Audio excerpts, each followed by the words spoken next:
Hello friends, welcome to SF Education. Today in this video we are going to discuss 1st August complete current affair. तो इस video में हम MCQs के ज़रिए पूरे 10 important current affair को discuss करेंगे और एक न्यू मंथ स्टार्ट हुआ है तो आई होप आप अच्छे तरीके से इसकी प्रिपरेशन करेंगे, पूरे करंट अफेयर को लास्ट तक देखेंगे, वीडियो को स्किप नहीं करेंगे ताकि जो इसका एक्सप्लेनेशन आपको अच्छे से समझ में आ सके और एग्ज़ाम में ये सारे MCQs आपको वहाँ पे हेल्प कर सकें। तो before going to understand and watch the complete video, देखिए चैनल को सब्सक्राइब कर दीजिए और बेल आइकन को प्रेस कर दीजिए ताकि इसके रिगार्डिंग जो भी वीडियोस अपलोड की जाती हैं वो आपको मिलती रहें। और लास्ट डे मैंने एक वीडियो अपलोड की थी जिसमें जो न्यू एजुकेशन पॉलिसी है उसके ऊपर एक पूरा जिस्ट तैयार किया था कि इसकी हिस्ट्री से लेके इसके प्रेजेंट तक का कंप्लीट वहाँ पे डिस्कशन किया गया है। तो आप जाके उस वीडियो को देखिए ताकि न्यू एजुकेशन पॉलिसी से रिलेटेड जो भी क्वेश्चन बनता है एग्ज़ाम में वो सारे आपके वहाँ पे कवर हो जाएंगे। ठीक है, चलिए स्टार्ट करते हैं। आज का फर्स्ट क्वेश्चन देखते हैं। फर्स्ट क्वेश्चन यहाँ पे है, ये बुडापेस्ट कन्वेंशन के ऊपर यहाँ पे तीन स्टेटमेंट दिए हैं, आपको बताना है कौन सी स्टेटमेंट यहाँ पे करेक्ट है। फर्स्ट स्टेटमेंट है, the convention is the sole legally binding international multilateral treaty on cyber crime. तो ये ऐसा सोल लीगली बाइंडिंग मतलब बोला जा रहा है कि जो कन्वेंशन है ये legally binding international multilateral treaty है किसके ऊपर, साइबर क्राइम के ऊपर। तो क्या ये साइबर क्राइम से रिलेटेड है बुडापेस्ट कन्वेंशन। सेकंड स्टेटमेंट है, the Budapest convention is a supplemented by a protocol on xenophobia and racism committed through computer system. तो जो बुडापेस्ट कन्वेंशन है क्या ये एक सप्लीमेंटेड है जिसको प्रोटोकॉल ऑन जीनोफोबिया और जो रेसिज्म कमिटेड किए जाते हैं कंप्यूटर सिस्टम के जरिए। मतलब क्या इसको कंप्यूटर सिस्टम के जरिए रेसिज्म और जीनोफोबिया को बढ़ावा देने के लिए यूज़ किया जाता है, उसका एक सप्लीमेंट के तौर पे यूज़ किया जाता है। तीसरी स्टेटमेंट है, India is yet to join this treaty. मतलब इंडिया ने अभी तक इस ट्रीटी को ज्वाइन नहीं किया। तो कौन सी स्टेटमेंट यहाँ पे करेक्ट है, वीडियो को पॉज करिए एंड आंसर दीजिएगा। उसके पहले इसके ऑप्शंस देख लीजिए। ऑप्शन है 1 and 2, 2 and 3, 1 and 3 and 1, 2 and 3। चलिए वीडियो को पॉज करिए एंड आंसर दीजिए। ओके, देख लेते कौन सा आंसर यहाँ पे सही है। यहाँ जो आपका राइट आंसर है, ये तो वैसे आपका समझने के पहले आप ये समझ लीजिए कि राइट आंसर के पहले कि जो कन्वेंशन है, ठीक है, ये साइबर क्राइम से रिलेट करता है। मतलब क्या है कि जो भी साइबर क्राइम्स, जो भी आपके डिजिटल क्राइम्स होते हैं, ठीक है, मतलब जो इंटरनेट बैंकिंग से रिलेटेड और जो अदर काम होते हैं जहाँ पे आपको बेवकूफ़ बना दिया जाता है और क्या कर लिया जाता है, आपको साइबर क्राइम, साइबर थ्रेट के ज़रिए पूरा वर्क करके मतलब टेक्निकल यूज़ करके साइबर क्राइम किए जाते हैं। तो यही बुडापेस्ट कन्वेंशन है, इसी कन्वेंशन को हम बुडापेस्ट कन्वेंशन बोलते हैं। एक अगर नॉर्मली लैंग्वेज में समझे तो कन्वेंशन ऑन साइबर क्राइम, इसी को बोला जाता है बुडापेस्ट कन्वेंशन।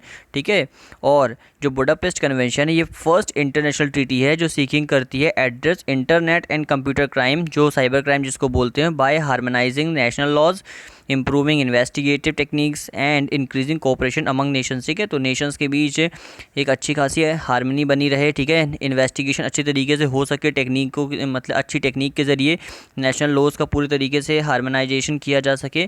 तो इन सभी के बीच जो बुडापेस्ट कन्वेंशन है ये वर्क करता है। अब this convention has ईगरली called for Indian participation since it's formation इन 2001। तो ये कन्वेंशन इसको 2001 से क्या बुडापेस्ट कन्वेंशन के नाम से जाना जा रहा है। But India had decided not to be part to it, but India ने अभी तक डिसाइड नहीं किया कि वो इसका पार्ट होगा। इस हिसाब से जो इसके राइट आंसर है ये आपका फर्स्ट भी सही है, सेकंड सही है एंड थर्ड सही है। मतलब डी आपका यहाँ पे जो डी है ये आपका राइट आंसर हो जाता है। और ये जो जीनोफोबिया होता है ना, एक सेकेंड सॉरी, ये जो आपका जीनोफोबिया होता है और जो रेसिज्म होते हैं, ठीक है, ये होता है जैसे रेसिज्म, ये तो आपके कास्ट, ठीक है, कास्ट के ऊपर आपको क्या किया जाता है, उसके ऊपर आपको भड़काया जाता है। जीनोफोबिया दैट द मीन कि किसी बार बार किसी चीज़ को लेके उसी चीज़ का फोबिया बनाना, जैसे जिस तरीके से आपके कास्ट, आपके पेरेंट्स कि इसने इसकी हत्या कर दी, अब आपको इसी का क्या करना है, इसका बदला लेना, ठीक है, रिवेंज लेना है। तो इसके ऊपर पूरे तरीके से आपको कंप्यूटर सिस्टम के ज़रिए बताया जाता है और बार बार उसी चीज़ को फोर्स किया जाता है, इसको हम जीनोफोबिया बोलते हैं। तो ये बुडापेस्ट कन्वेंशन जो साइबर थ्रेट को क्या करता है, रोकने के लिए वर्क करता है। तो आई होप आपको अच्छे तरीके से समझ में आ गया होगा। नेक्स्ट क्वेश्चन पे मूव ऑन करते हैं। Next question is, consider the following statement with reference to intergovernmental science policy platform on biodiversity and ecosystem service. जिस तरीके से अभी इकोसिस्टम चारों तरफ से अभी जितना मतलब कोविड-19 के कारण फिलहाल स्टार्टिंग में तो अच्छा था, अब रिसेंटली क्या हुआ है, जैसे जैसे थोड़ा सा और वर्क स्टार्ट होते जा रहा है, तो अब इकोसिस्टम के ऊपर भी बात हो रही है, ठीक है। तो जो inter governmental science policy platform on biodiversity and ecosystem service है, जिसको IPBES है, IPBES बोलते हैं, इसके ऊपर 3 स्टेटमेंट आपको बताना कौन सी स्टेटमेंट करेक्ट है। ध्यान से पढ़िएगा, स्टेटमेंट करेक्ट पूछी गई है कि इनकरेक्ट पूछी गई है, ठीक है। फर्स्ट स्टेटमेंट है it is not a United Nation body, ये यूनाइटेड नेशन की बॉडी नहीं है। सेकेंड है United Nation environment programme provide secretariat service to IPBES, जो यूनाइटेड नेशन का मतलब जो UNEP है वो प्रोवाइड करता है secretariat service to IPBES। Third statement है global assessment report on biodiversity and ecosystem service is a report by the IPBES, मतलब जो ग्लोबल असेसमेंट रिपोर्ट है जो बायोडाइवर्सिटी इकोसिस्टम सर्विस के ऊपर है, वो रिपोर्ट कौन पब्लिश करता है, वो IPBES पब्लिश करती है। तो कौन सी स्टेटमेंट करेक्ट है, 1 and 3, 2 and 3, 3 and 1, 2 and 3, तीनों की तीनों स्टेटमेंट करेक्ट है। सो वीडियो को पॉज करिए एंड आंसर दीजिए। चलिए, हालांकि यहाँ पे स्टेटमेंट तो इसकी तीनों करेक्ट है, क्यों, क्योंकि it is not a United Nation body, ये यूनाइटेड नेशन की बॉडी नहीं है, ये एक इंडिपेंडेंट बॉडी है, ठीक है। ये इसका खुद का मतलब अपना ये अलग वर्क करती है। सेकंड है ये यूनाइटेड नेशन एनवायरनमेंट प्रोग्राम जो UNEP है वो इसको सेक्रेटरी सर्विस प्रोवाइड कराता है। और तीसरी है ये जो ग्लोबल असेसमेंट रिपोर्ट है ऑन बायोडाइवर्सिटी एंड इकोसिस्टम, ये रिपोर्ट IPBES ही पब्लिश करती है। इसलिए इसका जो आंसर हो जाएगा, इसका आंसर आपका D हो जाता है, ठीक है।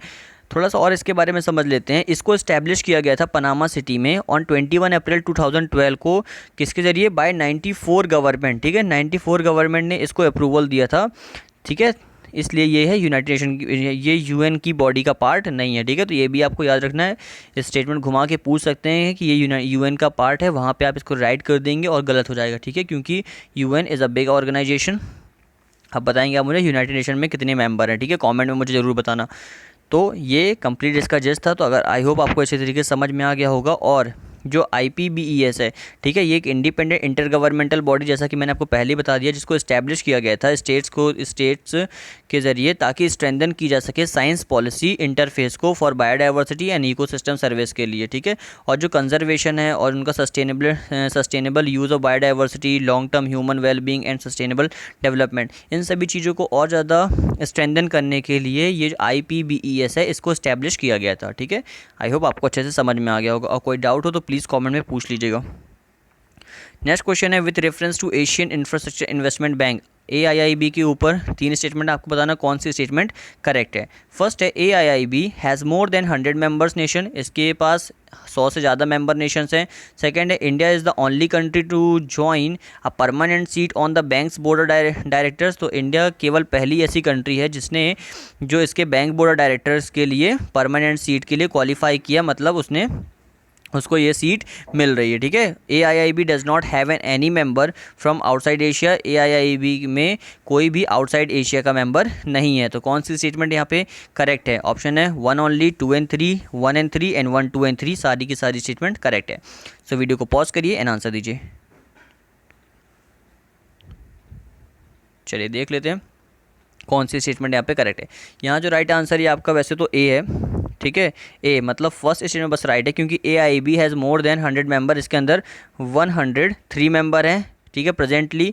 और India is only country to enjoy permanent seat on the bank's board director, तो ये गलत स्टेटमेंट है कि इंडिया केवल पहली कोई कंट्री नहीं जो इसकी परमानेंट सीट के लिए एंजॉय कर रहा है, मतलब वो इसकी परमानेंट सीट का हकदार है। तो सेकंड स्टेटमेंट आपकी गलत है। थर्ड है AIIB does not have any member from outside Asia, तो ये तो हो ही नहीं सकता। अगर एशिया के अंदर आप देखो, ठीक है, तो एशिया के अंदर कितनी कंट्रीज़ हैं, ठीक है, ये कमेंट में मुझे बताना। बट एशिया के अंदर इतना तो नहीं कि 100 कंट्रीज़ हैं, ठीक है, 100 कंट्रीज़ तो नहीं है एशिया के अंदर, इसलिए यहाँ पे तो आप बेसिकली इसको एलिमिनेट कर सकते हो। और तीसरी अगर स्टेटमेंट एलिमिनेट करते हैं तो बेसिकली आपका जो राइट आंसर ये 1 निकल के आ जाता है, ठीक है। तो 100 मेंबर मैंने बता दिया ना आपको, 103 मेंबर हैं, तो इसका मतलब क्या हो गया कि एशिया के बाहर भी इसके मेंबर होंगे, ठीक है। तो थोड़ा सा और डिस्क्रिप्शन में मतलब एक्सप्लेनेशन का देख लेते हैं।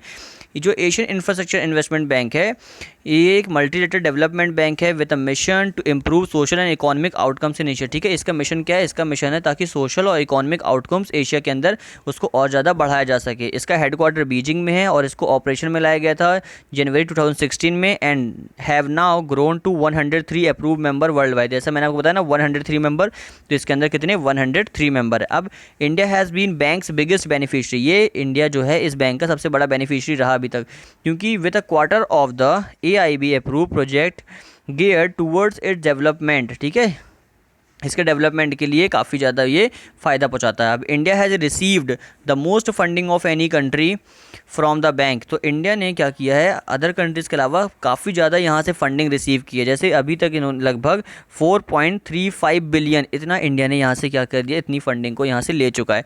फिर India is also the only country apart from China to enjoy permanency, ठीक है, तो मैंने बताया तो वहाँ लिखा था कि ओनली इंडिया, नहीं, अपार्ट फ्रॉम चाइना, चाइना के अलावा इंडिया ऐसी कंट्री है जो परमानेंट सीट के लिए क्या कर रहा है, बैंक जो इसका बैंक्स बोर्ड ऑफ डायरेक्टर के लिए परमानेंट सीट का हकदार है। फिर India is one among the 57 founding member 2016, जब इस AIIB का मतलब एशियन इंफ्रास्ट्रक्चर इन्वेस्टमेंट बैंक को जब इसका इनाग्रेशन हुआ था 2016 में, तब उस समय 57 फाउंडिंग कंट्रीज़ थी, ठीक है, ये भी याद रखना कि स्टार्टिंग में कितनी थी, स्टार्टिंग में 57 थी, अब 103 है, तो उस समय इंडिया इसका पार्ट था और India is the second largest share holder. इसमें सबसे ज़्यादा शेयर कौन देता है, इसमें सबसे ज़्यादा शेयर चाइना देता है और सेकेंड नंबर पर आपका इंडिया, जिसका परसेंटेज कितना है, 7.62% है, तो ये भी आपको याद रखना है, ठीक है। तो ये हो गया कंप्लीट डिस्कशन AIIB के ऊपर। यहाँ पे आप देख सकते हैं ये कंट्रीज़ हैं, आपको दिख रहा होगा, ये देखिए, ये आपका, सॉरी एक सेकंड, ये हो गया आपका एशिया, ठीक है, एक सेकंड बताता हूँ, ये हो गया आपका एशिया, ठीक है, ये ऑस्ट्रेलिया, ये देखिए यहाँ पे हो गया आपका ब्राज़ील जो साउथ अफ्रीका में आता है, ये हो गया आपका अफ्रीका कॉन्टिनेंट, ठीक है, इधर पे ये देखिए, ये हो गया आपका वेस्ट एशिया, ठीक है, ऊपर हो गया ईस्ट यहाँ पे, फिर ये कनाडा वाला कुछ आधा पोर्शन आ जाता है यहाँ पे। तो आउटसाइड एशिया भी काफ़ी कंट्रीज़ हैं जो इसके पार्ट है, जिसमें ये देखिए फाउंडिंग मेंबर कितने 57 है और जो लीडिंग कंट्री है ये इसकी चाइना है, तो ये भी याद रखना है, ठीक है, इसका हेडक्वार्टर कहाँ पे, बीजिंग में है। तो ये कंट्रीज़ के नाम है, आप चाहो तो इसको अच्छे से देख सकते हो, ठीक है। नेक्स्ट क्वेश्चन पे चलते हैं। Next question is consider the following statement, it is a popularly known as dhaman, ठीक है, यहाँ पे 3 स्टेटमेंट दिए हैं, आपको बताना कौन सी स्टेटमेंट यहाँ पे करेक्ट मतलब करेक्ट है किसी रिगार्डिंग ये जो स्पीसीज दी है इसके ऊपर। तो फर्स्ट है, it is popularly known as Daman is widely distributed across south and south east Asia, कि ये इसको सबसे मतलब इसको किस नाम से, दमन के नाम से जाना जाता है, और जो इसका डिस्ट्रीब्यूशन है साउथ से साउथ ईस्ट एशिया की तरफ है। तो क्या स्टेटमेंट सही है, तो किसके ऊपर सही है, ये भी आपको देखना है। सेकंड है, it can adapt quickly to a variety of habits, ये जल्दी जल्दी हैबिट्स को अडेप्ट कर लेता है, जैसे arid land, open fields, farm land, coastal regions, fresh water and brackish water, wetland, तो इन सभी जगह पे ये अपनी हैबिट्स को मतलब अपने आप को हैबिचुअल बना लेता है। थर्ड स्टेटमेंट है, it is also called the farmers friend, इसको फार्मर का फ्रेंड कहा जाता है। तो कौन सी स्टेटमेंट यहाँ पे करेक्ट है, ऑप्शन है common crane, mongoose, red snake and red rice. So video को पॉज करिए एंड आंसर बताइए कि ये तीनों स्टेटमेंट किसके ऊपर बेस्ड हो जाती हैं। चलिए देख लेते कौन सा आंसर सही है। यहाँ जो राइट आंसर है आपका option C, option C that the mean जो रेड स्नेक है ये एग्जैक्टली करेक्ट आंसर है, जिसको क्या किया जाता है, जिसको वो दमन के नाम से जाना जाता है और जो वाइडली साउथ से साउथ ईस्ट एशिया में पाया जाता है। ये अपने आप को किसी भी जो सिचुएशन इसमें जल्दी से जल्दी क्या कर लेता है, इसकी सिचुएशन को अडेप्ट कर लेता है, वैरायटी को हैबिचुअल बना लेता है अपने आप को, और इसको फार्मर का फ्रेंड भी कहा जाता है। तो ये भी आपको याद रखना है, ठीक है। और अगर इसके बारे में थोड़ा सा और जानेंगे तो जो रेड स्नेक होते हैं इनको जैसे फार्मर का फ्रेंड जैसे मैंने बताया वो बोला जाता है, और ये जो हेल्प करते हैं ताकि जो रेड फील्ड्स होती हैं और the rodents and the does the same in urban settlement, ठीक है, तो जो अर्बन सेटलमेंट्स में भी वहाँ पे भी काफ़ी ज़्यादा हेल्पफुल होते हैं। They are non poisonous and will not attack unless corner, ठीक है, तो ये नॉन पॉइजनस होते हैं, इनके अंदर पॉइजन नहीं होता है, and will not attack unless corner, जब तक ये अटैक नहीं करते हैं जब तक सामने से कुछ भी मतलब उल्टा पुल्टा वर्क नहीं होता है। फिर इंडियन रेड स्नेक जिसको पिटियस मोकोसा कह देते हैं, ठीक है, इसको इसका साइंटिफिक नेम क्या है, इसका साइंटिफिक नेम है पिटियस मोकोसा, जिसको पॉपुलरली नोन एज दमन के नाम से जाना जाता है। ये वाइडली वही जो मैंने आपको बताया साउथ से साउथ ईस्ट एशिया में पाया जाता है, ठीक है। तो ये इसका कंप्लीट एक्सप्लेनेशन था, जो आपको एक्स्ट्रा इन्फॉर्मेशन मिल गई है, इसीलिए बोलता हूँ पूरा वीडियो लास्ट तक देखिए ताकि कंप्लीट एक्सप्लेनेशन इसका मिल सके। नेक्स्ट क्वेश्चन पर चलते हैं। Next question is anti microbial resistance is a global public health threat and India has some of the highest antibiotic resistance rates. Which of the following are proven to affect AMR in India, ठीक है। Anti microbial resistance के ऊपर 3 statement दिए हैं, आपको बताना कौन सी स्टेटमेंट यहाँ पे करेक्ट है, ठीक है। क्योंकि क्या कर रहा है, जो ग्लोबल पब्लिक हेल्थ को है काफ़ी ज़्यादा थ्रेट प्रोवाइड कर रहा है। और इंडिया के अंदर देखा गया है कि ये जो एंटीबायोटिक रेजिस्टेंस है, मतलब जो एंटीबायोटिक है इनको ये काफ़ी ज़्यादा रेजिस्ट कर रही हैं। ठीक है, तो आपको बताना कौन सी स्टेटमेंट यहाँ पे करेक्ट है। फर्स्ट है मास बाथिंग इन गंगा, सबसे ज़्यादा गंगा पे होता है ये, मतलब गंगा के अंदर सबसे ज़्यादा ये पाए जाते हैं। फिर irrational use of antibiotics in life stock industry, इसका इरेशनल यूज़ किया जाता है एंटीबायोटिक्स का, किसमें, लाइफ स्टॉक इंडस्ट्रीज़ में होता है, जहाँ पे जिसको पशुपालन इंडस्ट्री कहा जाता है। एंड थर्ड है uncheck discharge of effluents by the pharmaceutical industry, बिना देखे सुने मतलब अनचेक डिस्चार्ज कर दिया जाता है एफ्लुएंट्स का, जो ख़राब पदार्थ होते हैं किसमें, किसके, फार्मास्यूटिकल इंडस्ट्रीज़ के, किसके अंदर, गंगा के अंदर। कौन सी स्टेटमेंट करेक्ट है, 1 एंड 2 सही है, 2 एंड 3 सही है, 3 सही है, या फिर 1 2 एंड 3 तीनों के तीनों स्टेटमेंट यहाँ पे करेक्ट है। वीडियो को पॉज करिए, आंसर दीजिए। चलिए, यहाँ पे जो राइट आंसर है वो समझने के पहले आप समझ लीजिए कि ये जो एंटी माइक्रोबायल रेजिस्टेंस ये है क्या। एंटी माइक्रोबायल रेजिस्टेंस है जो इमर्ज होता है as a global public threat concern की तरह इसको देखा जाता है, और as a antibiotics are becoming inefficient against a wide range of pathogenic bacteria. Pathogenic bacteria क्या होता है, जो रोगजनक होता है, मतलब रोगों को दूर कर सकता है, उसमें उस बैक्टीरिया में ये इसका वर्क होता है। Rampant uses of antibiotics for human in veterinary purpose has resulted in the development of antibiotic resistance bacteria. देखो, जो रैम्पेंट यूजेस किया जाता है ना एंटीबायोटिक्स का, किसके लिए, ह्यूमंस के लिए, और जो वेटरनरी पर्पस के लिए, वो काफ़ी ज़्यादा क्रिएट कर देते हैं इस तरीके के development of antibiotic resistance bacteria ARB को in the guts of humans and the animals. ठीक है, ह्यूमन के अंदर भी और एनिमल्स के अंदर भी, which are subsequently release into the environment. ठीक है, जो सबसे मुख्य रूप से कहाँ पे रिलीज होता है, आपके एनवायरनमेंट में ही आएगा। और इंडिया में अगर इसका फैक्टर देखा जाए तो सच जैसे high consumption of a broad spectrum of antibiotics, India के अंदर काफ़ी ज़्यादा कंजम्पशन एंटीबायोटिक्स का किया जाता है। और जो एंटीबायोटिक्स हैं ये fix dose combination and the antibiotic consumption is animal food contribute to AMR। ठीक है, काफ़ी ज़्यादा एनिमल फूड का कंट्रीब्यूशन भी रहता है इसमें AMR में। ठीक है, तो आई होप आपको समझ में आ गया होगा कि एंटी माइक्रोबायल रेजिस्टेंस होती है ये किस तरीके से उत्पन्न होती हैं। ठीक है, तो इसका जो राइट आंसर है आपका ऑप्शन डी है, मतलब इसको सबसे ज़्यादा मास बाथिंग कहाँ पे इनकी देखी जाती है, गंगा में देखी जाती है। और irrational use of antibiotics life stock industry, जैसे हमने देखा था ना, पशुपालन, जिसमें एनिमल्स को आप काउंट करते हो। ठीक है, तो वहाँ पे इसको काउंट किया जाता है। फिर फार्मास्यूटिकल इंडस्ट्रीज़ को जहाँ जिसका एफ्लुएंट्स क्या कर दिया जाता है, अनचेक एफ्लुएंट्स को डिस्चार्ज कर दिया जाता है बिना अच्छे से उसकी जांच पड़ताल की, जिसके कारण क्या जाता है, जो एंटीबायोटिक जनरेट होती हैं वो उसमें काफ़ी ज़्यादा रेजिस्टेंस आ जाता है। ठीक है, तो इसलिए इसका जो आंसर हो गया, इसका आंसर डी हो गया। नेक्स्ट क्वेश्चन पे चलते हैं। Next question is NITI Aayog Atal innovation mission has launch AIM iCrest, an incubator capacity enhancement program for a robust ecosystem. AIM has joined hands with which of the following for the same। ठीक है, तो जो नीति आयोग का अटल innovation mission है, इसने एक launch किया है, इसने एक मिशन लॉन्च किया जिसको AIM iCrest बोलते हैं। तो इसने किसके साथ वर्क करके, मतलब किस के साथ हाथ मिलाया है इसको और ज़्यादा इसको बढ़ाने के लिए। तो ऑप्शन है bill and Melinda Gates foundation, Wadhwani foundation, Uday foundation, both 1 and 2। So video को पॉज करिए, आंसर दीजिए। चलिए, ये इसका जो राइट आंसर है आपका ऑप्शन 4, दैट द मीन जो आपके Bill and Melinda Gate foundation है और जो आपका वाडवानी फाउंडेशन है, ये दोनों फाउंडेशन मिलके नीति आयोग के साथ AIM iCrest मिशन के ऊपर वर्क करेंगे, ताकि जो इनक्यूबेटर कैपेसिटीज़ है उसको और ज़्यादा एनहेंसमेंट कर दे सके रोबस्ट इकोसिस्टम को बढ़ाने के लिए। ठीक है, इकोसिस्टम को और ज़्यादा डेवलप करने के लिए ये फोकस करेगा क्रिएटिंग हाई परफॉर्मिंग स्टार्टअप्स। ठीक है, अच्छे स्टार्टअप्स को और ज़्यादा बढ़ाया जा सके। और this is the first of its kind initiative for advancing innovation at a scale in India. ठीक है, तो इंडिया की और ज़्यादा परफॉर्मेंस बढ़ाने के लिए, स्टार्टअप्स को और ज़्यादा बढ़ाने के लिए काफ़ी ज़्यादा हेल्पफुल होगा। ठीक है, जिसको Bill and Melinda Gate foundation और जो वाडवानी फाउंडेशन है, ये दोनों मिलकर नीति आयोग के साथ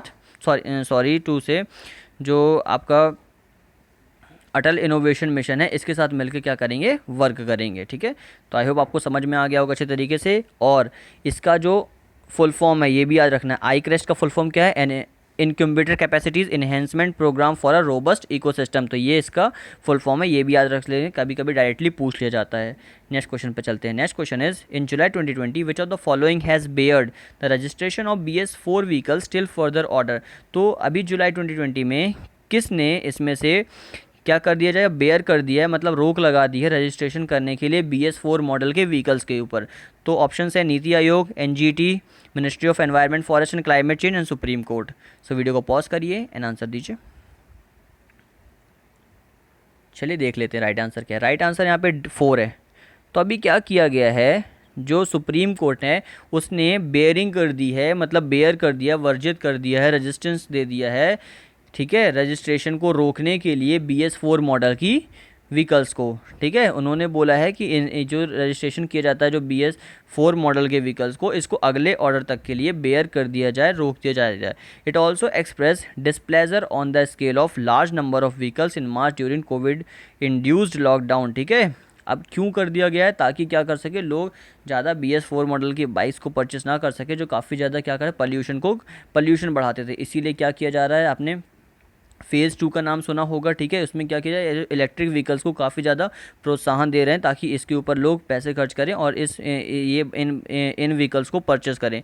जुलाई 8, 2020 को the court had recalled it's March 27 order by which it had allowed the sale of BS4 vehicles for 10 days। ठीक है, तो 27 ऑर्डर्स, मतलब इट्स मार्च 27, उस समय क्या किया गया था, 8 जुलाई को ऑर्डर दिया गया था कि जो व्हीकल्स हैं वो 10 डेज़ के लिए इसको अलाउ कर दिया गया अक्रॉस इंडिया, पूरे इंडिया में, accept in Delhi NCR after lifting of the covid induced lockdown. जब वहाँ पे लॉकडाउन लगा हुआ था, उसको देखते हुए दिल्ली में छोड़ के जो BS4 मॉडल की जो बाइक थी वो रेस्ट ऑफ द कंट्री में इसको लागू कर दिया गया था कि वहाँ पे इसको परचेस कर सकते, केवल दिल्ली को छोड़ते।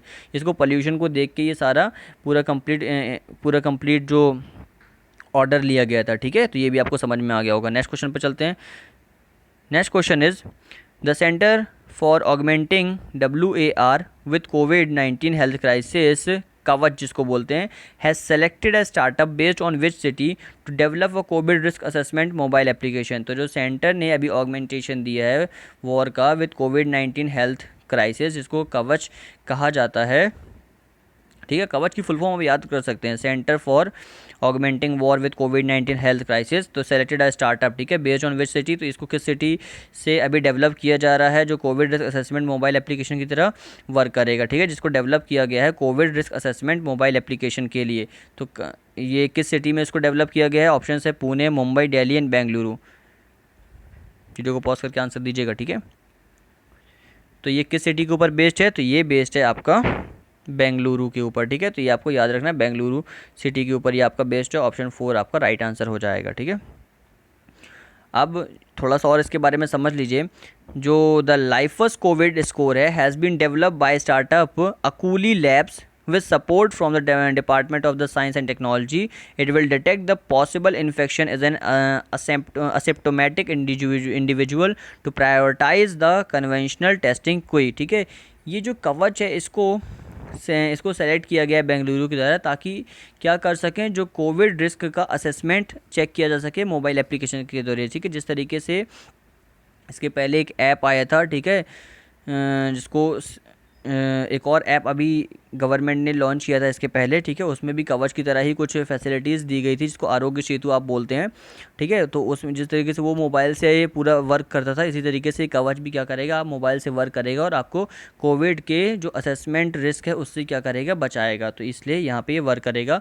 और इसमें वर्क करने वाली कौन कौन सी 2 इंपॉर्टेंट एजेंसीज हैं, तो ये है आपका डिपार्टमेंट साइंस एंड टेक, और जो लाइफस है, मतलब जो स्टार्टअप अकूली लैब्स हैं with support from the department science and tech, ये दोनों मिलकर यहाँ पे वर्क करेंगी।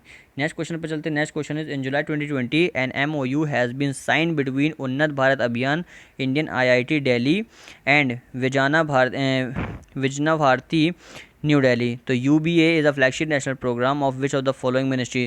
तो ये जो प्रोग्राम जो MOU साइन किया गया था UBA IITD और जो विभा के बीच में, तो ये किस मिनिस्ट्री के अंदर ये वर्क करेगा, ऑप्शन है ministry of HRD, ministry of home affair, ministry of health and family welfare and ministry of finance.